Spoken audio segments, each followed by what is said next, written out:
Je dis à quelqu'un, Dieu connaît ta vie mieux que quiconque. Il rentre le même prophète. Heureusement que c'était un homme courageux. Si c'était un prophète aventurier, il ne serait pas rentré. Il a pris son courage en main. Et il s'est dit, ce n'est pas moi qui parle, c'est Dieu. Il est rentré, il a dit, monsieur, le même Dieu a dit, tu vivras 15 ans. Le Dieu qui avait dit, tu meurs ce soir, c'est le Dieu qui te donne 15 années.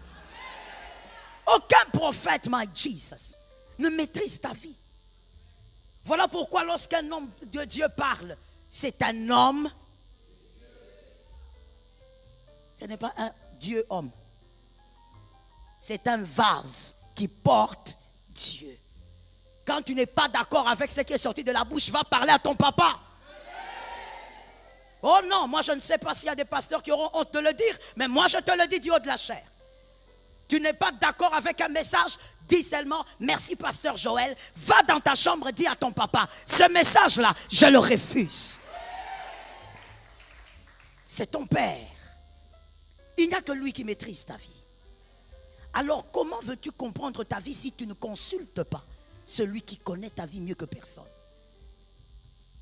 Je te l'ai déjà dit, ne parle pas plus qu'aux hommes que tu ne parles à lui. Écoutons-nous et écrivons s'il vous plaît. Lorsqu'on s'aime et que l'on s'aime plus qu'on aime Dieu, on finit par se perdre. La perte de soi commence. Lorsqu'on a de l'amour pour soi, mais on a de l'amour pour soi plus que l'on a pour Dieu, la perte de soi commence. Celui qui perd Dieu a commencé à se perdre. Parce que Dieu, on peut le perdre, oui. On peut le perdre. Jérémie 15, 6. Jérémie 15, 6. Tu m'as abandonné. C'est Dieu qui parle. Dit l'Éternel. Tu es allé en arrière. Mais j'étends ma main sur toi et je te détruis. Je suis las d'avoir. C'est l'écriture ou c'est pas l'écriture? C'est l'écriture ou c'est pas l'écriture? C'est écrit. Dieu risque de se fatiguer de toi. Ce n'est pas quelque chose qu'on a fabriqué, c'est écrit. Perdre Dieu n'est pas la disparition de Dieu. Dieu ne peut disparaître. Dieu est et il est partout. Ce n'est pas sa disparition. Mais par contre, écrivons s'il vous plaît. On peut vivre avec une personne sans être avec elle. Je crois que certains d'entre nous ici l'ont déjà expérimenté. On peut vivre avec quelqu'un. On peut vivre avec une personne sans être avec elle. Deuxièmement, on peut laisser quelqu'un habiter chez soi sans tenir compte de sa présence. Le Saint-Esprit peut bien habiter en vous sans que vous ne teniez compte de sa présence. Vous pouvez loger quelqu'un chez vous sans tenir compte de son avis, sans tenir compte de sa présence. Que le Saint-Esprit vive en vous, ce n'est pas suffisant. Il peut être en vous et être absent. J'espère vraiment que ce matin, on se comprend et on reçoit la parole que Jésus a envoyée. On peut pleurer, ça c'est la troisième chose. On peut pleurer pour un amour qui ne vous influence pas du tout. Ça c'est lorsqu'on est malade, psychologiquement malade. Il y a des personnes comme ça. Et cette maladie s'introduit aussi dans la relation entre lui et Dieu. C'est-à-dire que tu pleures, tu dis je l'aime. Mais tout amour qui ne vous influence pas n'est pas amour. Dans tous les domaines de la vie. Lorsque vous dites aimer, cet amour doit vous influencer. Voilà pourquoi vous remarquerez à un moment donné les couples, vous allez avoir l'impression que l'homme commence à parler comme la femme. Et la femme commence à parler comme l'homme. L'homme commence à avoir les tics de sa femme. Vice versa. Parce que tout amour influence. Mais il y a des personnes qui sont malades en amour. Dis-moi malade. C'est-à-dire qu'il peut te dire qu'il t'aime, mais votre amour ne l'influence en rien. C'est un malade. Ce n'est pas qu'il n'a pas d'amour. Il a une forme d'amour, mais un amour malade. Et il y a des gens qui ont cette maladie même avec Dieu. Vous allez voir dans la présence de Dieu, il pleure. Vous dites aujourd'hui, le Saint-Esprit a changé sa vie. Mais dès qu'il se lève, sa vie reste la même. C'est le même impudique, c'est le même menteur, c'est le même hypocrite, c'est le même voleur, rien n'a changé. Mais il a pleuré ici pendant 45 minutes. Quelqu'un m'a dit malade. Un amour malade. Voici encore cet amour malade. C'est la 40e chose. La 4e. On peut avoir un amour malade, c'est-à-dire, on aime, mais sans savoir qu'il faut payer le prix de l'amour. Tout amour a un prix. Sur terre, comme avec Jésus, évidemment. Jean 3,16. Tout amour a un prix. Mais vous allez voir qu'il y a des personnes qui ont justement un amour malade. Ça va, ma fille? Ça fait longtemps que je t'ai vu. Que Dieu te bénisse. Un amour malade. C'est-à-dire, vous entendrez quelqu'un dire, non mais, je l'aime. Tu l'aimes, mais tu ne sais pas payer le prix de l'amour. Tout amour a un prix à payer. Tu aimes Jésus, tu dois fuir le péché. Je n'ai pas entendu. Oh yes, il faut dire amen, mon frère. Tu aimes Jésus, tu dois fuir le péché. Tu aimes Jésus, tu dois obéir à Dieu même quand ça te fait mal. Tu aimes Jésus, Dieu te donne des instructions, tu n'as pas envie de faire, mais tu fais parce que tu aimes Jésus. Tu aimes ta femme, tu ne dois pas être impudique. Tu aimes ton mari, tu ne dois pas être impudique. C'est le prix de l'amour. Mais quand on a un amour malade, on dit qu'on aime, mais on ne sait pas payer le prix. Chaque amour a un prix. Tu aimes servir Dieu, il faut payer le prix. Des fois, ton corps te dit, ça ne va pas, mais tu dis, corps, tu vas guérir. Pendant le service, là, tu guériras pendant le service. Il faut payer le prix. Un adulte, excuse-moi de te le dire de manière crue, un adulte, parce qu'on ne peut pas dire mature, un adulte qui ne sait pas payer le prix des amours est un enfant. Il y a encore un problème au niveau de ta réflexion. Tout amour sur terre a un prix. L'amour que tu dois avoir pour ta mère a un prix. On ne touche pas une mère. La maman est sacrée. Parce que c'est le temple. Je répète cela pour celui qui dormait. Je suis en train de citer les amours pour que tu comprennes. La mère est sacrée. On ne touche pas à une mère. Peu importe ce qu'elle peut faire, une mère, on ne la touche pas. C'est l'interdit. Regarde 3 personnes et dis c'est l'interdit. Si tu as des problèmes avec ta mère, Jésus te parle alors pour que tu répares. Parce qu'il faut donner un amen, même si avec ta maman, tu n'as pas parlé il y a 4 ans. En sortant d'ici, tu répares avec maman. Elle peut mourir à tout moment. Tu ne sauras pas comment réparer. Une mère est sacrée parce que la mère est un temple. C'est là. Tu as été là pendant 9 mois. Pour certains, 10 mois. On ne touche pas. Oh, maman a dit, tu ouvres ta bouche. Mon frère, je veux te parler cru. Tu ouvres ta bouche pour parler de maman. Non, maman, elle pense quoi? Tu parles de qui? Vous n'êtes pas entre amis là. Va causer entre vous les amis. Maman, on ne cite pas son nom comme ça. Peu importe ce qu'elle a dit, on ne parle pas d'elle. Mais si tu as grandi légumes, tu vas croire que maman, on en parle partout. Tu es dans un kiosque, tu en parles. Tu es en train d'acheter je ne sais pas quoi, tu en parles. Que Jésus te guérisse. Je veux mieux aussi le dire, que Jésus guérisse ton éducation. Si tu es choqué, ce n'est pas grave. Ceux qui ont pour habitude de venir savent que c'est comme ça. On ne touche pas un père. Le père, il est ton avenir. On ne touche pas. Peu importe ce qu'il fait. Je crois que je l'ai enseigné ici, je ne sais plus à quelle séance. Je dis, on n'honore pas les parents à cause de ce qu'ils ont fait.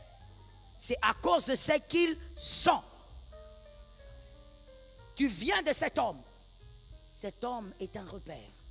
Non, il n'a rien fait pour moi. Il ne s'agit pas de ça. Il s'agit de ton existence, tu es en train de respirer. On ne touche pas un père. C'est la source. Celui qui crache à la source, là où il boit de l'eau, cette personne est insensée. Et cet amour aussi a un prix. Le papa peut ne pas t'avoir payé les études, t'avoir négligé. Mais quand Dieu te localise, tu honores ton père. C'est ça le prix, au fait. C'est ça la maturité en amour. Chaque amour a un prix. let me tell you, et je te choque peut-être, en ce qui concerne l'amour d'un père et d'une mère, ce n'est pas un amour ascenseur. Il faut tuer ça. Je ne sais pas où est-ce que tu as lu ça, mais ça n'a rien à voir. L'amour d'un père et d'une mère, on n'attend pas forcément le retour. Ça, c'est avec tes amis, tes copains, ta copine, ton ex. L'amour des parents, on donne même quand ça ne vient pas. J'ai entendu 2 amens médiocres. Je veux entendre 3 amens suivis. L'amour d'un parent, c'est le seul amour sur terre où on n'attend pas le retour. Oh non, moi je vais écrire à maman quand elle va m'écrire impoli, insensé. Qui es-tu? Qui penses-tu que tu es? Si cette femme ne t'avait pas engendré, tu n'aurais pas parlé d'écrire. Si cet homme n'avait pas pensé t'engendrer, tu n'aurais pas parlé d'écrire. C'est le seul amour où on n'attend pas l'ascenseur. Il ne t'écrit pas, toi tu écris. Il ne te cherche pas, c'est à toi de chercher. Lui ne deviendra jamais ton fils. Je sens qu'il y a beaucoup de problèmes ici. Et je veux qu'on donne un autre amen. C'est pourquoi au début j'ai ligoté l'esprit du mal. Parce que je sais qu'il y a beaucoup de gens qui ont des problèmes ici face à l'amour paternel et maternel. D'autres c'est parce qu'ils n'ont pas vécu ça. D'autres encore c'est éducationnel. Et puis beaucoup d'autres choses. Mais il faut vaincre ça. Aujourd'hui, à l'âge que tu as, je parle d'abord de l'âge matériel que tu as, je parle aussi de l'âge spirituel, tu n'as pas le droit de dire c'est la faute de, ce n'est la faute de personne. Prends ta vie en charge et fais les bons choix. Je répéterai toujours la parole de l'apôtre Timothée, il a été un mauvais père, ne rate pas d'être un bon fils. C'est comme ça. C'est le seul amour où on ne dit pas, lui d'abord qu'il fasse et puis moi je vais faire. Oh l'amour, le respect réciproque. Réciproque pas chez papa et maman. Si papa, malheureusement, n'a pas été capable de te transmettre, de te respecter, toi tu as l'obligation. Beaucoup de douleur là-bas. Hein? Jésus guérit les blessures. Tu as l'obligation. Non, maman, moi, elle m'a martyrisé. Maman ne m'a appliqué des mauvaises choses. Maman, elle m'a même envoyé dans la rue. Elle m'a poussé à la prostitution. On ne sait pas pourquoi elle est devenue comme elle est devenue. On ne va pas la juger parce qu'on ne juge pas une mère. Mais toi, fais ta part. Toi qui connais le bien, fais le bien. C'est tout. Et il y a aussi évidemment l'amour d'un homme et d'une femme, un mari et sa femme. Il y a le prix à payer. Il ne suffit pas de dire j'aime ma femme. Il y a un prix à payer quand on aime sa femme.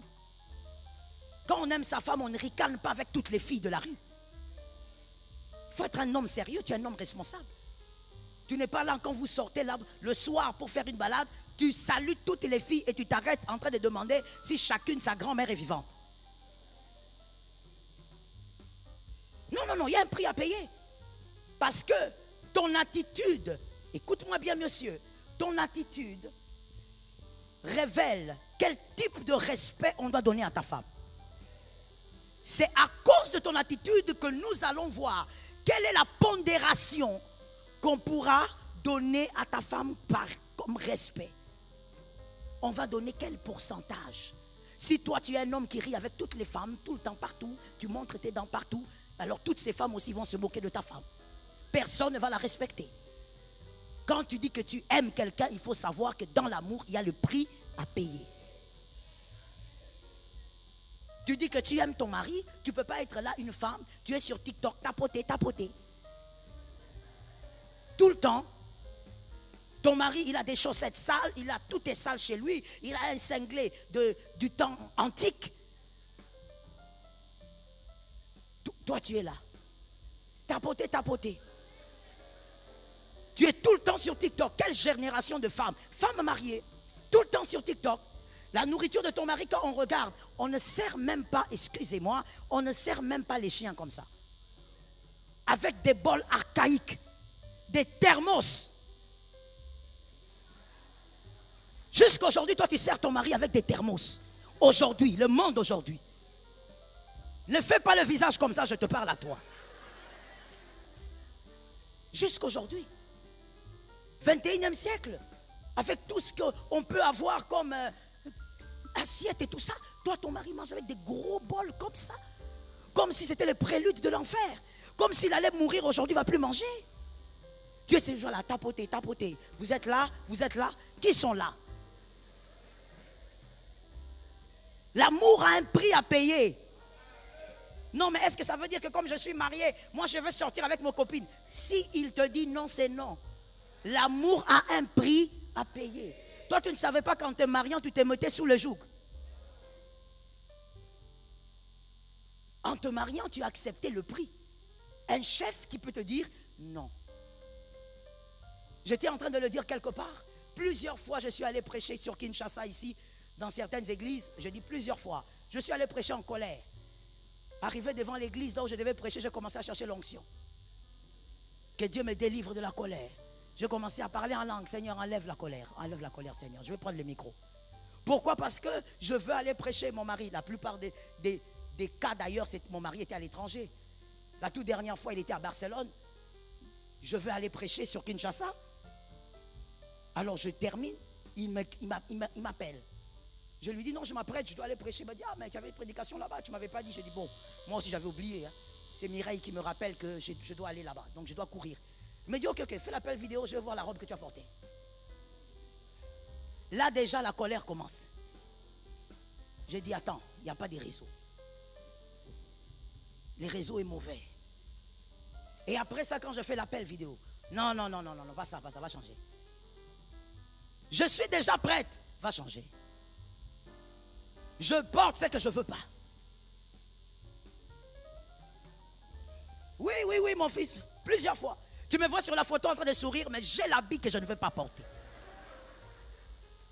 Et je vous dis plusieurs fois, pas 2, 3, plusieurs, même 100. Je n'ai pas envie de mettre ça. Il te dit, tu mets ça. Et quand tu viens, toi-même tu vois que ce n'est pas joli. Mais quand tu viens devant lui, magnifique. Et là, la femme mariée qui est ici sait, ça augmente la colère. Donc quand on te dit magnifique, ce n'est pas un compliment pour toi. Tu sens l'énervement. Et quand tu montes dans la voiture, tu dis c'est quoi même? Pourquoi Seigneur? Qui a dit qu'il fallait seulement se marier? Seigneur, c'est quoi? Même si tu parles, tu es là. C'est le prix.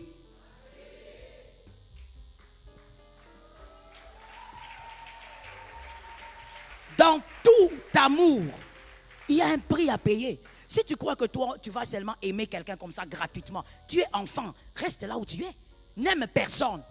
Aide-nous, n'aime personne. Reste, même Dieu ne l'aime pas.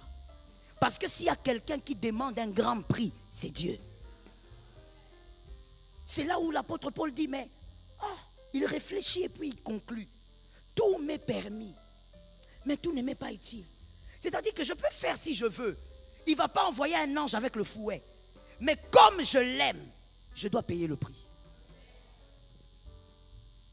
Parce que tu l'aimes, il y a des choses que toi tu ne peux pas poster. Parce que tu es enfant de Dieu. Toi tu es là, un enfant de Dieu, tu dis tension, ça va. Un enfant de Dieu. Mais qu'est-ce qui te prend? Et tu es là aussi, et tu oses faire l'essai. Que je tombe sur ton TikTok. Que je tombe dessus. Je ne veux même pas t'appeler, je vais commenter là-dessus, que tout le monde voie là. Tu as un prix à payer. Tu es enfant de Dieu, tu ne peux pas t'habiller n'importe comment, c'est le prix à payer. Quand on va te regarder, on va dire, tu es enfant de Dieu. Tu es en train de payer le prix de l'amour. Tu n'as pas besoin qu'on te surveille. Que Jésus nous donne la victoire. Allons-y avec la perte de soi. La première perte, lorsqu'on commence justement à perdre l'amour de Dieu. Lorsqu'on ne sait pas payer le prix face à l'amour de Dieu. La première perte qu'on risque de subir, c'est dans Marc 8, 36. On perd son âme. Ça, c'est le plus dangereux. La perte de son âme. N'entre pas dans l'idolâtrie. À cause des biens de ce monde, n'entre pas dans l'idolâtrie. Ne va pas signer des pactes avec des confréries. Jésus bénit. Mais j'ai envie de dire, même s'il ne te bénit pas, tu restes avec Jésus. C'est tout, c'est pas négociable. L'enfer existe, mon frère. La mort est réelle. Si tu tombes aujourd'hui, tu ne sais pas où tu iras. L'argent n'est pas tout. Aide-moi à dire ça à un voisin. S'il est fâché, il va guérir. Dis-lui, l'argent n'est pas tout. Ne va pas entrer dans l'idolâtrie. Non, si tu viens ici, je te donnerai ceci. Si tu viens ici, j'ai vu une affiche quelque part. On a placé cette affiche, on a écrit 666 avec le numéro. Et puis on dit, vous voulez que votre vie change, appelez-nous. Et ils ont placé ces affiches à plusieurs endroits. Là, au su et au vu de tous. Oui, c'est ce temps que nous sommes en train de traverser. Rien n'est caché aujourd'hui. Ils ne vous disent pas que non, c'est rien. Non, ils vous disent que c'est Satan. Mais il te bénira. Si tu acceptes, ce soir même, tu changes. Il y a un monsieur qui me disait, pasteur, tu sais, on m'a dit, quand je suis allé parler avec un monsieur, consulter un monsieur, il me disait, tu travailles dans quel domaine? Je lui ai dit, je suis professeur, je suis enseignant au lycée.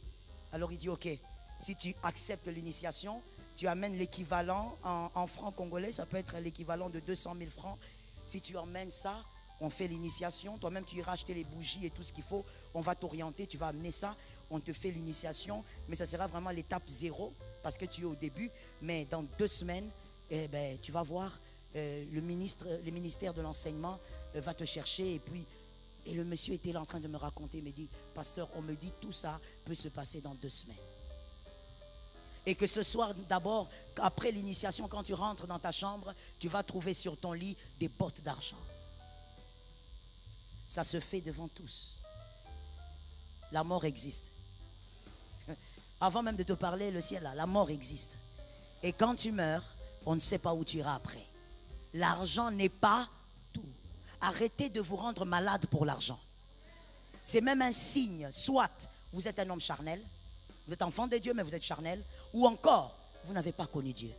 Un enfant de Dieu ne s'agite pas pour l'argent. Oui, l'argent est mon serviteur. Ce que je ne peux pas avoir aujourd'hui, j'aurai ça demain. Tout ce que je fais, moi je fais ma part. Je travaille, je suis honnête dans ce que je fais, je reste loyal à Dieu. Dieu va faire le reste. Pourquoi tu t'agites comme ça? Tu es devenu mal à l'aise parce que tu manques l'argent. Pourquoi tu maigris comme ça? Parce que tu manques l'argent. L'argent n'est pas tout, mon frère. Non, mais comment je vais faire pour mes enfants? Mais si tu n'avais pas ces enfants, tu allais chercher l'argent. Et même si tu cherches l'argent sans enfants, si tu n'avais pas la vie, on t'a dit qu'au cimetière, les gens cherchent l'argent. C'est quoi? Pourquoi tu t'agites comme ça? Tu risques de devenir idolâtre. Tu vas entrer dans des choses bizarres. Tu vas perdre ton âme. Que cela ne t'arrive pas. Évitez tout le vin. Évitez tout le vin pour ne pas perdre votre âme. Toute parole qui ne correspond pas à Jésus-Christ ressuscité, s'il vous plaît, mettez ça à côté. Toute parole que vous entendez, qu'on vous transmet, doit vous dire Jésus-Christ est Seigneur, il est ressuscité. Si ça ne correspond pas à cela, laissez ça. Non, écoute, on va t'expliquer, il y a d'autres dimensions, des révélations. Quelle révélation? Non, mais on va t'apprendre comment tu peux sortir du corps pour aller où? Déjà, ce que j'ai dans mon... Déjà, la vie dans le corps, là, est compliquée. Que je commence encore à sortir. Je n'ai pas encore réglé ma vie dans le corps. Trop de problèmes avec la vie. Localise-moi quelqu'un, dis-lui, est-ce que tu as entendu? La vie dans le corps est déjà compliquée. Regarde comment le célibat, c'est attaché à toi.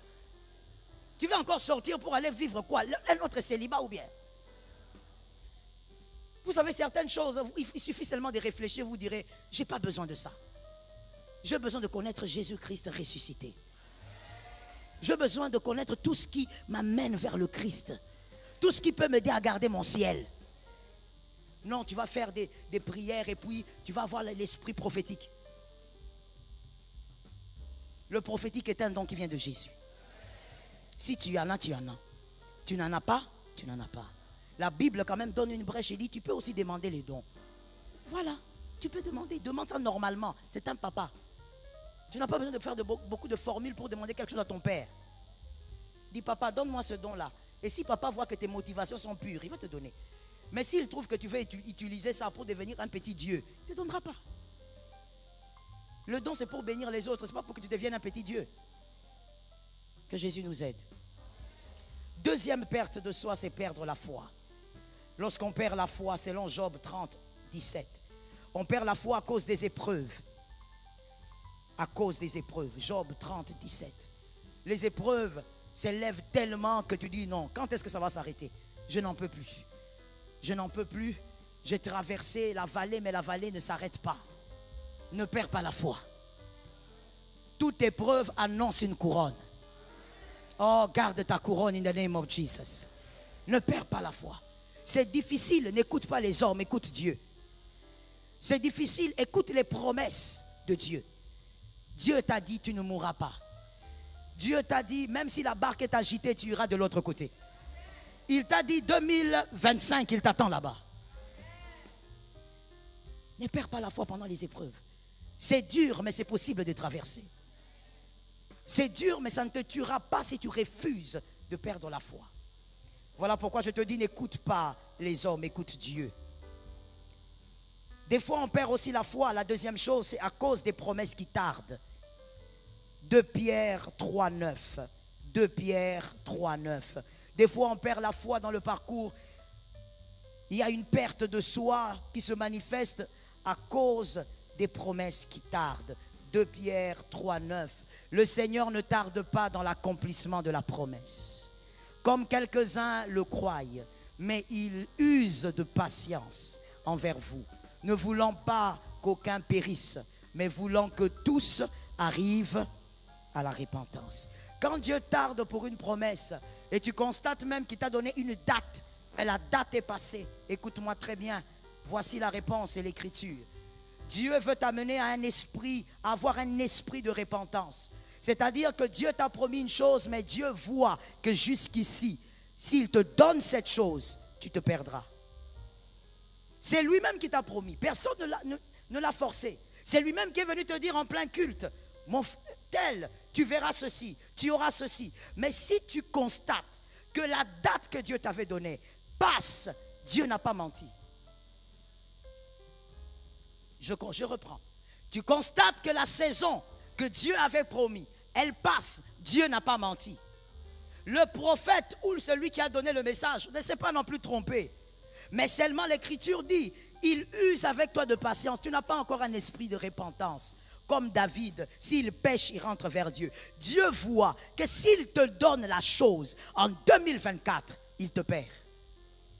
Il te donne l'argent là, avec le caractère que tu as, Dieu te perd. Alors il use de patience. Et toi tu te demandes, mais pourquoi Dieu n'a pas fait? Il n'a pas fait parce que tu n'as pas encore un esprit.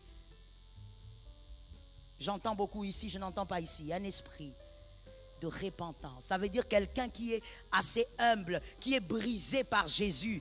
S'il fait le mal, il revient comme un enfant. Tu n'es pas comme ça. Alors Dieu te fait attendre. Tu dis, mais Seigneur, 2024 termine. Tu as dit que je veux me marier. Si il te fait traverser en 2025, tu n'as pas le caractère. Il veut que tu travailles le caractère. Il n'a pas menti. Il n'est pas incapable aussi de te donner ce mariage-là.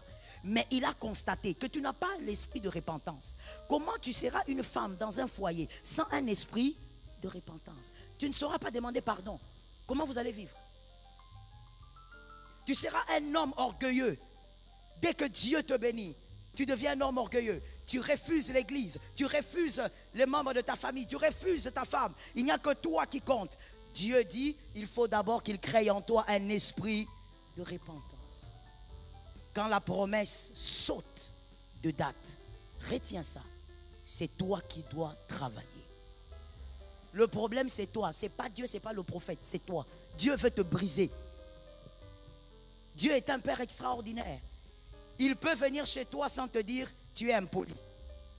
Mais Dieu te dira, en 2024, je te bénirai. Amen, amen, amen, amen. Dieu me bénira. Mais ce que Dieu veut dire derrière cela, c'est que tu es impoli. Alors qu'est-ce qu'il fait? Comme Dieu ne peut pas te bénir avec cette impolitesse-là parce que la bénédiction va te rendre encore triplement. Alors qu'est-ce que Dieu fait? Il fait passer la date. Et toi tu commences à te poser des questions. Est-ce que c'est Dieu qui a menti? Est-ce que ce sont les prophètes? En ce moment-là, il te brise. Il brise ton impolitesse. Il détruit ça par les circonstances pour te donner une bénédiction qui ne va pas te perdre. Je l'ai dit quelque part, je te le dis aussi. Le devoir de Dieu, c'est choquant mais c'est la vérité, n'est pas de te faire plaisir. Le devoir de Dieu est de te bâtir. Et lorsque Dieu constate qu'il y a un plaisir qui empêche ton bâtissement, Dieu t'arrache ce plaisir. Il ne faut pas confondre Dieu et le diable. Hein? Le diable va te donner comme ça sans calculer. Parce qu'il veut te détruire, il te donne. Dieu, son travail, ce n'est pas de te faire plaisir. Son travail, c'est de te bâtir. Son travail, c'est de t'amener à te réaliser. Et s'il constate que quand il te travaille là, quand il te bâtit, il y a quelque chose dans ta vie qui est un plaisir pour toi, mais ça ne t'aide pas à te bâtir à l'image de Dieu, il t'arrache ça. Et je veux vous dire une chose vraie. Dieu est capable de t'arracher même un être humain si tu ne comprends pas ce qu'il veut de toi. Oui, je te choque, mais c'est ça la vérité. Il est capable de tuer ta femme, ton mari, ton père, ta mère. Surtout s'il sait que ceux-là ont déjà accompli leur mission. Il peut les prendre. Pour que tu comprennes seulement que ton plaisir là te dérange, ça te distrait. Mais comment le Seigneur peut permettre que je perde le travail alors qu'il sait que je dois nourrir ma femme? Dieu a compris que ce travail-là commençait à te distraire. Tu n'étais plus en train de te bâtir à l'image de Dieu. Que Jésus nous aide. Et quand ces choses arrivent, les promesses n'arrivent pas. Toi, au lieu de comprendre cette réalité, tu commences à perdre la foi. Oh, Dieu a parlé, non? Où est Dieu maintenant? Où est Dieu? Ne dis pas où est Dieu maintenant. Dieu est en train de dire où est ton caractère maintenant. C'est ça le message. Où est ton caractère? Dieu cherche ton caractère. Voilà pourquoi il a mis cette promesse dans le frigo. Et de toutes les manières, tu n'es rien ni personne pour juger Dieu. Donc il sait que même si tu pleures, même si tu te bats, même si tu casses tout dans la maison, même si tu te fâches, il reste Dieu. Ce que lui cherche, c'est ton caractère. Dieu ne te donnera jamais une chose pour te perdre. Jamais. Si tu vois Dieu donner un mariage à une fille de 22 ans, c'est que Dieu a confiance à la maturité de cette fille de 22 ans. Si tu vois Dieu donner un travail à un garçon de 23 ans, un travail des fois que ça vous dépasse, vous êtes étonné, sachez que Dieu considère qu'il a la maturité pour garder le travail et ne pas se perdre. Dieu ne donnera jamais quelque chose pour ton plaisir. J'ai envie de le répéter encore comme une cassette ancienne, les types de cassettes qu'on avait là, rebobinées, pour que tu m'entendes. Dieu n'est pas là pour te faire plaisir. Non, ce n'est pas un papa bonbon. Tout ce qu'il peut te donner, ce n'est pas d'abord pour te faire plaisir, c'est pour te bâtir. Ça ne te bâtit pas, il ne te donne pas. C'est tout. C'est dur à entendre, mais c'est ça la vérité. Dieu n'est pas un père terrestre. Avec tout l'amour qu'il a, c'est un père céleste. Il a sa logique. Lorsque la promesse tarde, cherche ton caractère. Prends ton caractère, mets-le dans le four de la parole de Dieu. Et comprends que c'est toi que Jésus cherche, alors travaille sur toi. Troisièmement, on se perd à cause de l'abandon des hommes. Lorsqu'on vit des moments compliqués, les hommes vous abandonnent, ça devient encore difficile. Et on perd la foi. Psaume 27, 10. Psaume 27, 10. On perd la foi parce que ça devient compliqué. On vit des moments durs et les hommes ne sont pas là. Les personnes sur qui vous comptiez partent. Que Jésus te donne la force. Car mon père et ma mère m'abandonnent, mais l'Éternel me recueillera. Si les hommes te quittent, Jésus est là. Ne perds pas ta foi pour ça. Voilà pourquoi, s'il te plaît, je prie au nom de Jésus que la guérison psychologique te pénètre au nom de Jésus. Ne sois pas un dépendant affectif. Non. Que Jésus te guérisse si c'est ton cas. Guéris. Ne dépends pas de l'amour des gens pour te sentir bien. Ne sois pas toujours là en train d'attendre qu'on te dise « Ah, tu as bien fait. Ah, tu sais, on t'aime. Oh, tu es le meilleur. » Ne dépends pas de ces choses-là. Aime-toi, c'est suffisant. Quand tu fais une chose, sois capable de te juger toi-même. La parole de Dieu est là pour t'aider. Tu regardes, tu dis « Non, je n'ai pas été juste dans ça. J'ai mal fait. Seigneur, pardonne-moi. Aide-moi à mieux faire. » Sois le juge de toi-même. Ne dépends pas de l'amour des hommes. Tu vas souffrir. Les hommes viennent et partent. Les hommes vous acclament le matin, ils vous critiquent le soir. C'est ça le cœur de l'homme. Que Jésus te donne la victoire. La troisième perte et la dernière. Oh, je crois que vous êtes trompés là. C'est la troisième. Parce que dans la foi, il y a 3 types de perte de foi, n'est-ce pas? Il y a 3 types de perte de foi. Maintenant, nous quittons la foi, nous allons vers la troisième et la dernière. La perte de l'approbation de Dieu. Lorsque vous perdez l'approbation de Dieu, il n'y a pas pire que ça. Évidemment, en dehors de perdre son âme. Genèse 3:8. Genèse 3:8. Il est écrit que Dieu vient dans le jardin d'Éden le soir. Il demande à Adam, où est-ce que tu es? Dieu vient, mais il n'est plus là. Dieu vient, mais le couple est déjà nu. La nudité d'Adam et Ève, c'était la perte de la gloire de Dieu. La perte de la présence de Dieu. Dieu est là sans être là. Dieu est là tout en étant absent. Dieu vient chez les couples, mais le couple a déjà perdu la présence de Dieu. Il n'y a pas pire, en dehors de perdre son âme, que être dans la présence de Dieu et que Dieu soit absent.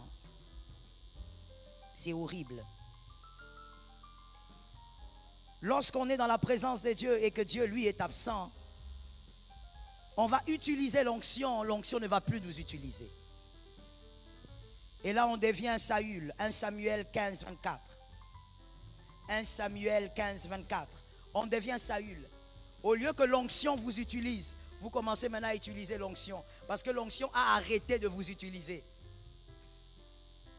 Que ça ne vous arrive pas. Lorsqu'on se perd soi-même, on perd l'approbation de Dieu. C'est dangereux. Pourquoi? Parce que tu crois que tu es avec Dieu, mais Dieu n'est pas d'accord avec tout ce que tu fais. Dieu est contre tout ce que tu fais. Mais toi, tu penses que comme tu manges, tu respires, tu as une maison, Dieu est avec toi. Non. On est perdu lorsqu'on perd l'approbation de Dieu. Écrivons s'il vous plaît, si possible.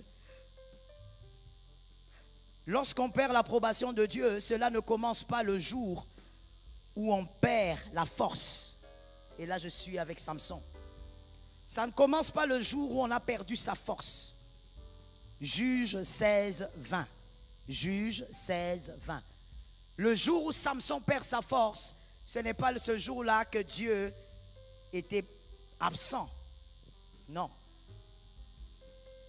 On perd l'approbation de Dieu. Dieu devient absent le jour où vous décidez de vivre avec Delilah. Juge 16, 14. Juge 16, 14. Le jour où vous décidez de vivre avec Delilah. Delilah, c'est qui? Delilah, c'est la désobéissance. Delilah, c'est la chose que Dieu n'aime pas. Dieu est contre. Le jour où vous commencez à désobéir, c'est ce jour-là où vous commencez à perdre l'approbation de Dieu. Le jour où Samson a décidé de vivre avec Delilah, c'est ce jour-là où Samson a perdu Dieu. Juge 16, 14. C'est 14 ou 4? Non, 4. Juge 16, 4. Juge 16, 4, excusez-moi. Juge 16, 4. Delilah est l'œuvre de la chair. Delilah est l'œuvre de la chair. Tout ce qui vous amène à la désobéissance. Lorsque tu vis dans la chair, Dieu est présent tout en étant absent dans ta vie. Certaines choses vous donneront l'impression que Dieu est là. Et j'insiste avec le mot impression. Vous aurez l'impression, mais l'impression n'est pas la réalité. Il faut faire attention avec ça. Non, mais ces derniers temps, j'ai fait des rêves. Tu peux faire des rêves sans que Dieu ne soit d'accord avec toi. Moi, mais ce que j'avais vu hier, c'est accompli seulement comme je l'avais vu. Ça ne veut pas dire que Dieu est avec toi. Ça ne veut pas dire que Dieu est d'accord avec toi. Attention. Savoir qu'on est perdu, c'est ça même le chemin du retour. On est d'accord avec ça? Les hommes intelligents sont d'accord avec ça?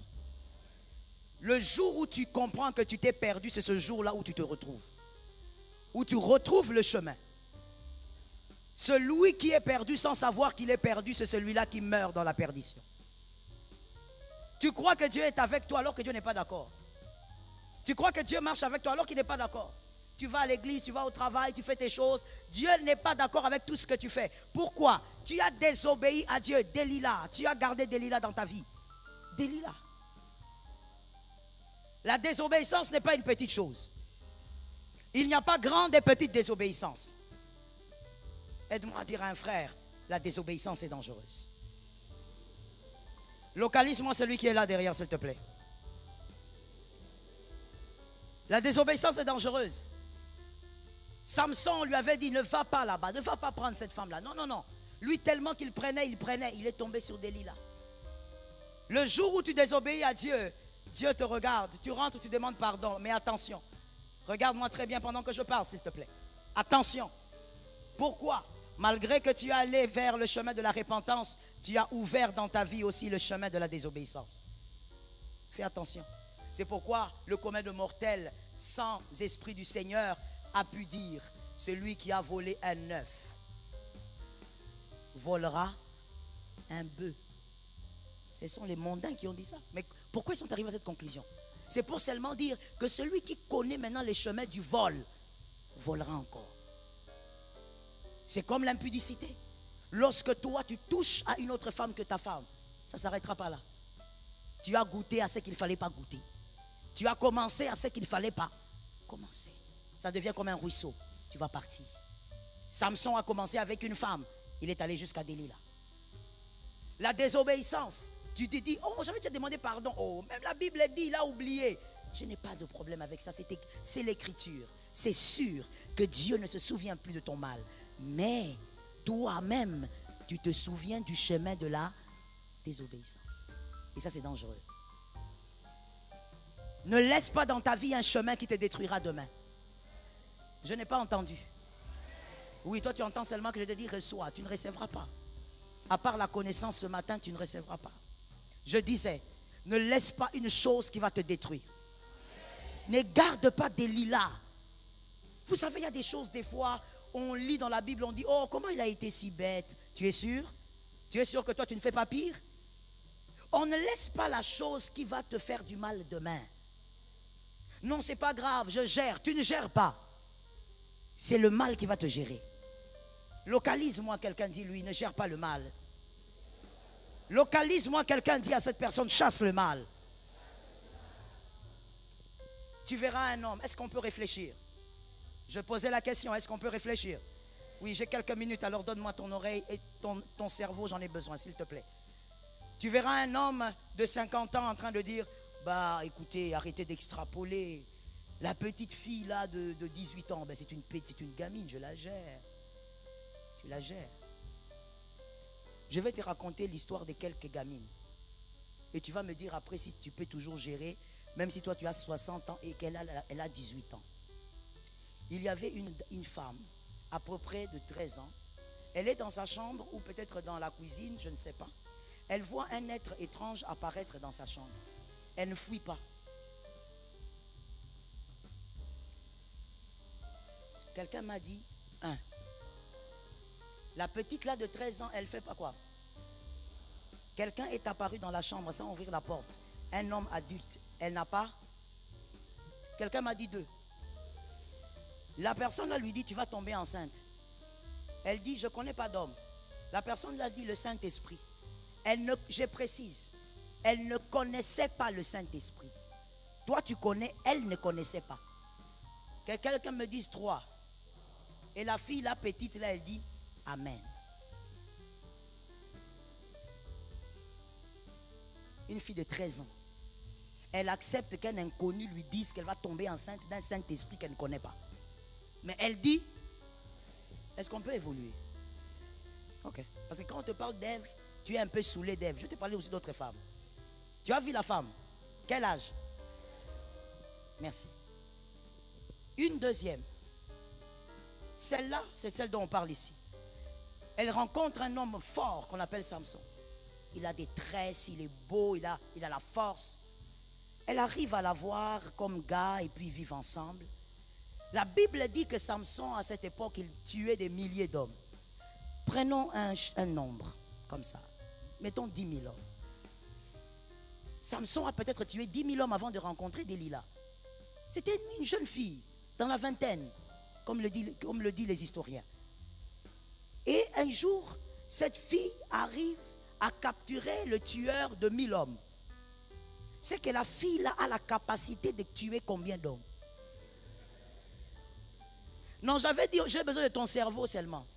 Le cerveau seulement. Ceux qui ont tant à bien, tu renégocier. Ceux qui ont tant à bien, vous allez moi. Maintenant, dis-moi, la fille là, de moins de 30 ans, qui arrive à capturer l'homme qui a tué à peu près 10 000 hommes. Elle, dans son effectif, elle a tué combien? Toi, tu dis que tu gères qui? Tu parles de qui? Bon, si je peux aussi te ramener vers la femme que tu connais et dont on parle tout le temps. Toi, tu connais Ève. Une femme qui est dans le jardin comme ça, elle a bien constaté que depuis qu'elle est avec son gars, le lion ne parle pas, le chat ne parle pas, l'antilope ne parle pas, l'éléphant ne parle pas. Mais elle voit qu'elle est un être qui a une tête étrange, avec une langue qui sort. Selon certains historiens, il avait peut-être des pieds. D'autres disent qu'il avait des ailes. Disons qu'il avait des pieds. Elle voit cet être avec des pieds, avec des écailles. Et puis cet être lui dit bonjour. Elle dit bonjour. Est-ce que toi tu sais à qui tu as affaire quand on parle de femme? On dirait que tu n'as pas eu le temps de réfléchir. Hein? Tu ne comprends pas. Hein? Elle ne dit même pas à Adam, Adam, tu ne m'avais pas dit qu'il y avait un animal ici qui parlait. Non, non. Elle n'a même pas posé la question. Elle dit, tu dis quoi? Non, mais il paraît que si vous mangez... Ah, mais c'est ce qu'on m'a dit. Hein. Toi, tu dis quoi maintenant? On ne va pas mourir, hein? Donne. Tu joues avec la femme? Mais ne regarde pas la femme comme tu la vois là. Tu ne peux pas imaginer de quoi elle est capable. C'est pourquoi j'ai toujours dit, la femme sans Jésus, c'est une catastrophe. C'est plus que Satan 2. Une femme doit avoir Jésus. Une femme sans Jésus, mon frère, elle va t'emmener à la porte de l'enfer et puis elle te laisse là, elle va au ciel.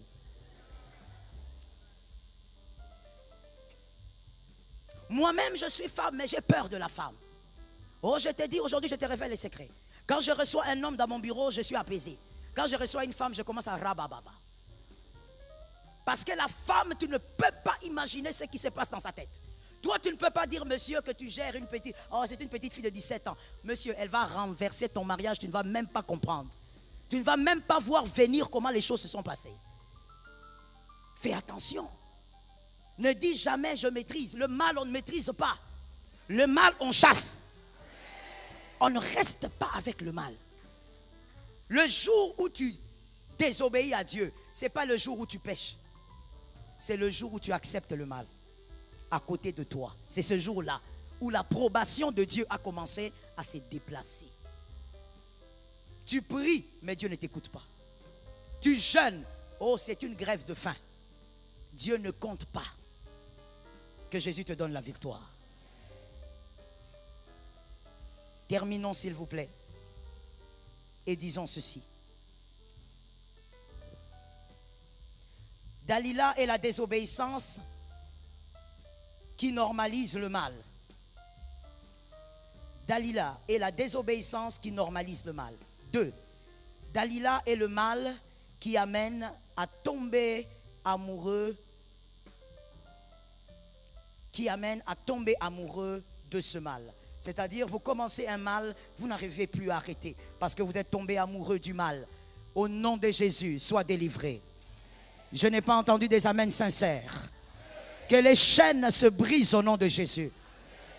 Ne tombe pas amoureux d'un mal. Si tu as déjà tombé amoureux de ce mal, que les chaînes se brisent. 3. Dalila est le mal qui vous convainc que les autres ne vous comprennent pas. Vous n'avez pas eu le choix. Vous étiez obligé de faire ce mal. Dalila vous convainc que tous ces hommes vous jugent parce qu'ils ne sont pas à votre place. S'ils étaient à votre place, peut-être qu'ils feraient la même chose. Dalila est un mal qui t'amène à dire, tu n'avais pas le choix, tu étais obligé, tu devais le faire. Dalila est un mal dangereux. Gloire à Jésus, on a toujours le choix. Dalila est un mal qui te dira, et j'espère que ça meurt dans un cœur ce matin. C'est un mal qui te dit, tu n'es pas le premier à le faire, que les hommes n'exagèrent pas. Tu n'es pas le premier à le faire, que personne ne te juge. Es-tu le premier à le faire? Pourquoi il parle contre ça? Dalila est un mal qui te place dans un confort en te disant, avant toi, il y a eu des hommes qui ont fait ça. Il y a eu des femmes qui ont fait ça. Le mal reste le mal. Même si 40 000 personnes l'ont fait avant toi.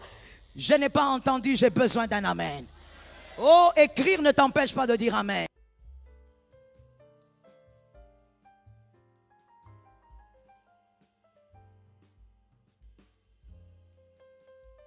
Même si 50 000 hommes ont fait le mal reste le mal. Même si 10 millions d'hommes ont fait le mal avant toi, le mal doit rester le mal. Sois dans le couloir du bien. Libère-toi de Delilah. Sois capable de voir le mal, c'est déjà le début de la guérison. Ne regarde pas Dalila comme une femme, ce n'est pas une femme. C'est la destruction de ta vie. Ne regarde pas ce mal comme une petite chose. C'est le mal de ta destinée. Chasse ce mal de ta vie. Fuis ce mal au nom de Jésus. Écris avec moi et j'ai fini. Souffre pour garder le bien. Souffre pour garder l'approbation de Dieu. Paye le prix pour garder l'approbation de Dieu. S'il faut souffrir, ce n'est pas un problème. Que Jésus soit avec toi. Que Jésus soit content de toi. Souffre pour payer le prix de l'amour de Dieu. Jésus a donné son Fils, Dieu a donné son Fils, toi donne ta vie. Paye le prix de l'approbation de Dieu. Refuse de perdre Dieu à cause des petites choses qui passent. Ah, les petites choses, je répète, les petites choses qui passent. Le diable n'aime pas ça. Il va rendre le cœur de quelqu'un lourd, mais je compte sur le Saint-Esprit. Refuse de garder les petites choses qui passent. Oui, ces choses-là vont passer. Après quelques années, tu diras, vraiment, qu'est-ce que j'avais dans la tête pour faire ça, pour faire ci? Parce que la chose finit par passer. Cette chose qui te plaît aujourd'hui, peut-être demain ne va plus te plaire. Je pose la dernière question et je veux déposer mon micro. Je pose la question ici et réponds avec sincérité. Nous sommes dans l'église, dans la présence de l'onction. Je dis, qui trouve son ex beau? Pourquoi tu dis personne à la place de l'autre? Si tu es marié, évite-moi des problèmes, s'il te plaît. On est dans le culte, ne lève pas ta main, même si c'est le cas. Je ne veux pas avoir des problèmes avec ton mari, ta femme après ce culte ici. Je parle aux célibataires, c'est mieux. Qui trouve son ex beau? Charmant, charmante, belle femme, attirante, captivante. J'ai même relocalisé quelques sœurs qui se sont fâchées automatiquement. Ainsi va la vie. Des fois, le plaisir d'aujourd'hui sera la honte de demain. Ouais, tu regardes, tu dis, mais qu'est-ce que je faisais là-bas? Je cherchais quoi? Pourquoi j'ai gaspillé mon énergie avec ça? Ça ne m'a rien donné. Je répète la phrase pour un intelligent. Le plaisir d'aujourd'hui sera la honte de demain. Que Jésus te protège. Que Jésus te protège. Je brise le joug au nom de Jésus. Je détruis le joug au nom de Jésus. Que les chaînes se brisent au nom de Jésus. Les chaînes du mal au nom de Jésus. Nous chassons la désobéissance.